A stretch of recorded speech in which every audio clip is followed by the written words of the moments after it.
It's my feel-good breakfast show.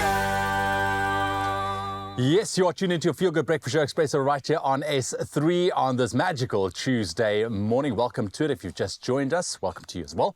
Now, we are focusing our attention on our four-legged friends. Yes, dogs love outdoor adventures. We know this. Reveling in walks and, of course, the joy of, we've all seen it, rolling around in the grass because they're just so happy. But they may pick up some unwelcome friends along the way. Now, these tiny hitchhikers can bring about discomfort and, in some cases, even rather severe illness. And here to tell us all about this, veterinarian Dr. Vince Botha. How's it, Dr. Vince? Welcome Hello. to Expresso. Thank you so much for having me. Yeah, nice to have you. And we specifically focusing on ticks this morning. I hate ticks. Yeah. It's horrible, especially if you have a dog that's got quite a lot of hair on them as well. First and foremost, signs that you can look out for that your dog has been infested with ticks. Yeah, so generally, I like to say in South Africa, we have so many ticks in South Africa, and most of our bushveld areas have some sort of exposure to ticks. So if your dog has been out and about and they're in the bush, you should just make a presumption that they're most likely going to have some sort of exposure. Whether they're going to physically pick them up or not, it depends. But basically, if you're looking out for signs that they've actually got an infestation with ticks, so itching, so often around the base of the ear, so that's where they tend to focus, but you can get around the paw, the base of the tail. So itching and scratching and excessive grooming, so they'll often lick and sort of bite at the fur and like pull chunks of fur out and that kind of thing as well. So it can be, and they can show signs of being in a lot of discomfort. And then just generally when you're petting your dog, you can often feel those lumps and bumps if you feel irregularities, and sometimes they'll get these really nasty little welts there where the tick is bitten. And if you feel those lumps and bumps, part the fur, have a nice look there. Obviously, if you're then worried about your dog having picked up some sort of, tick-borne disease, then you're looking for signs of lethargy, basically just fancy word for being like really tired and weak. And they do get fevers, but it's really hard as a pet owner to know if your dog has a fever or not. And then basic one is just basically checking that they're eating their food. Often the first thing I think that's always a telltale sign. Yeah. Food and water, whether or not, because you know your dog. Yes, exactly. I know, I've got 2 Italian Greyhounds and they eat, but the minute that they pull their nose up for a bowl of food, I know, listen, there's something going on. You mentioned tick-borne diseases, and I want to chat specifically about what we call tick bite fever or biliary. How dangerous can this get if left untreated? So, there's 2 components to getting a tick bite. There's sort of your immediate effects and then your delayed effects. Your immediate effects are things along the lines of actually getting wounds from the tick bite itself. So they can get infected and they can form these really nasty abscesses as well. So as a direct effect, getting abscesses and stuff can be a huge problem and cause a lot of discomfort for your pet. And then also that excessive grooming I spoke about earlier can actually cause damage to the skin barrier itself. And that can be quite painful for them. And then your more delayed effects are things like tick-borne diseases. And in South Africa, we have quite a few endemic tick-borne diseases. But our main ones are Babesia and Ehrlichia, and Babesia is colloquially known as biliary. But both of them kind of get this blanket term of tick bite fever. And the reason why that is... There are key differences. There are key differences, but the reason why that is often in South Africa, both of those diseases are so prevalent that you'll often have both. So when you have a dog that has biliary, we'll sometimes presume they actually have Ehrlichia as well.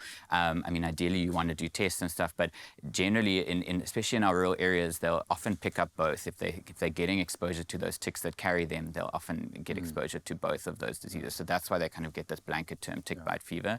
The reality is that both of those things carry very high risk and can be life-threatening. What we call morbidity, so the how sick the patient gets, is quite severe. It will lead to a lot of discomfort for your dog. It can cause a lot of long-term damage. Even after treated, you can get long-term damage to kidneys and that kind of thing. And then the biggest concern is obviously it can definitely kill your pet. So that is something to be aware of. Look, I'm sure also for those individuals, humans that had tick bite fever will know it is definitely not something to be messing around with. Exactly. For sure. Just quick steps. When you notice there are ticks on your dog, how do you effectively go about removing them? Is there a specific way to do it to make sure that you do it in a safe way to not affect the dog's health in any way? Yeah, so that can be a bit tricky because from a veterinary perspective, we actually try to discourage people pulling ticks off themselves.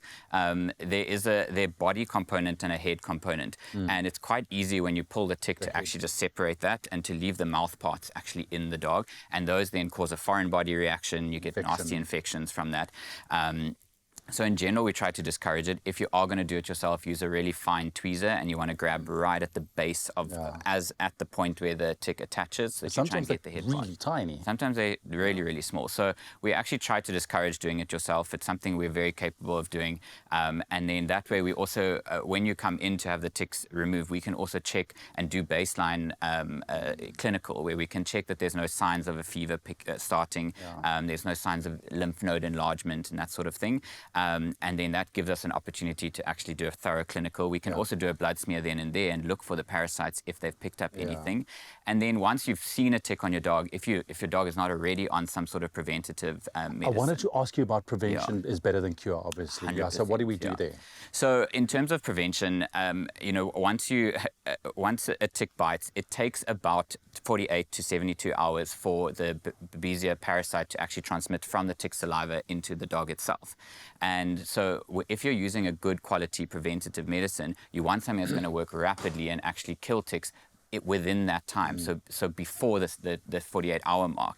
And that's where your newer products that we have on the market, that your chewables and your topicals, are really, really effective. And something like NEXGARD, for instance, works within 24 hours. So that's great. It means that within 24 hours you're killing all the ticks that have attached to that dog before they have a chance to transmit the biliary parasite.